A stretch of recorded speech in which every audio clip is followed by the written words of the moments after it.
تذكر يوما كنت تعانق دمعة الفكر تناجي الله في صبر وترجو رحمة تسري. Ini saya jangan dipanggil syekh, nggak usah lah. Syekh itu kelasnya terlalu tinggi buat saya. Khalid bahasa lama nggak apa-apa lah. Di sini katakan Syekh Khalid yang dirahmati Allah. Sebelum memulai pertanyaan, saya ingin mengatakan kepada antum kalau saya senang dengan kajian antum dan saya mencintai antum karena Allah Azza wa Jalla. Ahabbakallah alladhi ahbabtani fih. Itu sunnah kita mengatakan. Semoga Allah mencintai anda sebagaimana anda mencintai saya karena Allah. Saya punya beberapa pertanyaan yang saya harap agar Syekh menjawabnya. Wah, ini Syekh. Saya pernah mendengar kajian antum di YouTube tentang sekte Jamaah Tabligh, bahwa dalam kajian itu antum tidak merespon kesesatan sekte tersebut secara mutlak. Sementara saya membaca kitab Ustadz Yazid Abdul Qadir Jawaz yang berjudul Mulia dengan Manja Salaf. Dalam kitab itu Syekh Yazid menyesatkan Jamaah Tabligh secara mutlak, baik dari sisi akidah, manhaj dan muamalah mereka. Nah, bagaimana pandangan antum tentang pendapat Syekh Yazid tersebut? Saya berharap pertama, mungkin akhi ini belum terbiasa hadir di pengajian saya. Tolong jangan sebutkan nama, gitu kan? Saya sarankan pengajian saya jangan sebutkan nama, karena saya tidak pernah membahas individu. Saya tidak mau punya musuh di dunia wala di akhirat, gitu kan? Dan bukan tugas saya untuk menceritakan ini yang benar atau ini yang salah. Apa yang anda dengar di YouTube yang saya sampaikan itu pendapat yang saya tahu, gitu kan? Kalau anda merasa cocok, alhamdulillah, diterima, gitu kan? Saya pribadi tidak melihat Jamaah Tabligh secara mutlak semuanya itu sesat. Kita harus begini, bijaksana melihat kesalahan seorang muslim. Bijaksana melihat kesalahan seorang muslim.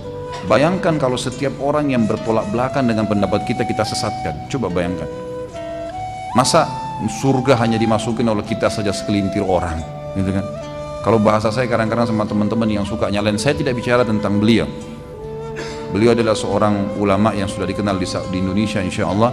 Tapi saya tidak bicara, saya bicara global ya. Saya bicara secara global, tidak bicara tentang masalah Ustadz Yazidnya, tapi saya bicara secara global. Saya mengatakan kalau saya pribadi melihat setiap orang yang mengucapkan syahadat dan dia punya pemahaman yang keliru, maka kita harus melihat substansial kekeliruan itu, bukan semuanya, ya, bukan semuanya. Misal gini, bukankah hukum Allah yang pernah saya jelaskan? Jangan ditambah lagi nih, ya, cukup nih. Ini luar biasa nih, saya sudah bingung jawabnya nih, Masya Allah. Apalagi ini kayak sudah dirancang ini, Masya Allah, Tabarakallah. Sekalian ketemu nih hari Rabu gitu kan. Sampai kadang-kadang dia bilang sama saya, Ustadz ketemu di YouTube sudah sering, tapi ketemu langsung gak bisa, jadi sekalian nanya gitu. Jadi Allah Subhanahu Wa Taala mengajarkan kepada kita dalam metode agamanya untuk melihat substansial kesalahan orang. Bayangkan kalau satu kesalahan orang langsung Allah cabut urat sarafnya, matikan. Nggak ada yang hidup di antara kita nih. Ada yang hidup? Ada banyak sekali salah kita nih. Ada perempuan nggak pakai jilbab di luar sana, dosa dengan buka auratnya. Tapi pada saat dia sholat, dia tutup pakai mukena, lengkap, rukunnya terpenuhi, wudunya benar, hadap kiblat benar, ya kan, waktu betul, gerakan benar, semua benar. Sahkah sholatnya? Sah. Dia dosa dengan tidak pakai jilbabnya, tapi sah sholatnya. Artinya apa? Perhatikan, Allah mengajarkan kita menilai secara substansial, gitu kan? Kalau ada kesalahan seseorang, pasangan suami istri salah, kata Nabi SAW, tidak semestinya seorang mukmin laki-laki membenci istrinya semuanya. Karena kalau dia benci satu sifat, ada sifat yang lain. Memang begitu. Jadi kita harus bijaksana melihat. Ini pendapat saya pribadi, saya selalu begitu. Makanya saya alhamdulillah dipanggil di kelompok ini ceramah, saya datang ceramah. Di kelompok ini saya datang ceramah. Bukan saya dukung pendapat mereka, bukan. Tapi saya jelaskan, yang menurut saya salah saya jelaskan. Tapi tidak semua saya salahkan. Apa yang sudah sesuai dengan sunnah ya saya diami, gitu kan? Karena orang nggak bisa terima kalau semuanya disalahkan, iya nggak? Sekarang Jamaah Tabligh, pada saat mereka sholat berjamaah di masjid, salah? Sesuai dengan sunnah nggak? Sunnah Nabi SAW, iya kan? Azan ke masjid, sholat, ngajak orang ke masjid, perbuatan baik nggak? Baik. Loh kenapa kita nggak nilai itu? Kalau saya pribadi ini nilai plus, ya, gitu. Bisa mengajak orang mabuk, orang judi, orang-orang. Saya pernah bertemu dengan beberapa mereka itu luar biasa, orang yang mungkin tidak bisa sembarangan taubat, tapi taubat di tangan mereka.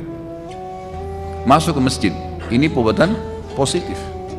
Membangun ukhuwah satu sama yang lain, makan sama-sama satu piring, saling bermusyawarah kalau ada masalah, ada yang sakit dijenguk, positif nggak? Sesuai dengan sunnah. Kita harus sportif mengatakan ini benar, ya nggak? Kalau ada perbuatan yang salah, saya sudah sebutkan waktu itu, rujukan kepada hadis-hadis yang maudhu dan dhaif ini nggak boleh dipakai. Berbicaranya orang yang tidak punya ilmu nggak boleh dipakai ini. Ini yang salah, dan saya sorotin itu. Saya sorotin kesalahan mereka. Saya bilang teman-teman ini tinggal coba dialihkan, coba yang bicara alim ulama lah. Jangan orang yang baru teler kemarin sadar hari ini terus suruh ngomong. Itu nggak layak, gitu.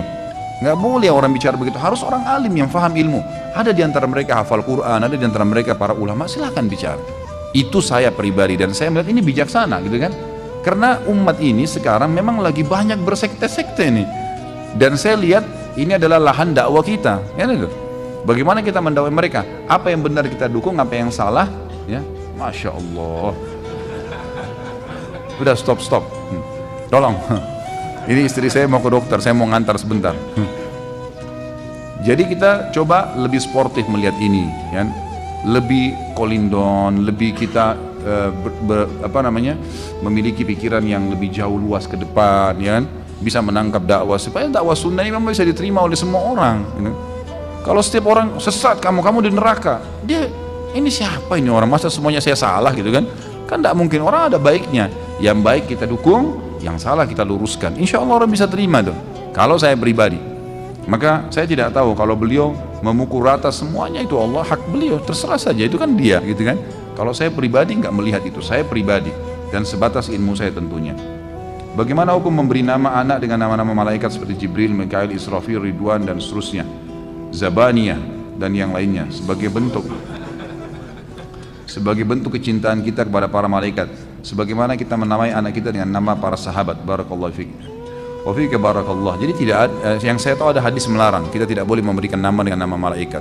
Nabi SAW melarang untuk memberikan nama dengan nama malaikat, jadi sebaiknya dijauhi. Ulama sepakat nama yang paling afdal adalah nama yang disebutkan penghambaannya kepada Allah, dimulai dari Abdullah dan Abdurrahman, karena kata Nabi SAW, ahabbul asma ilallahi Abdullah dan Abdurrahman.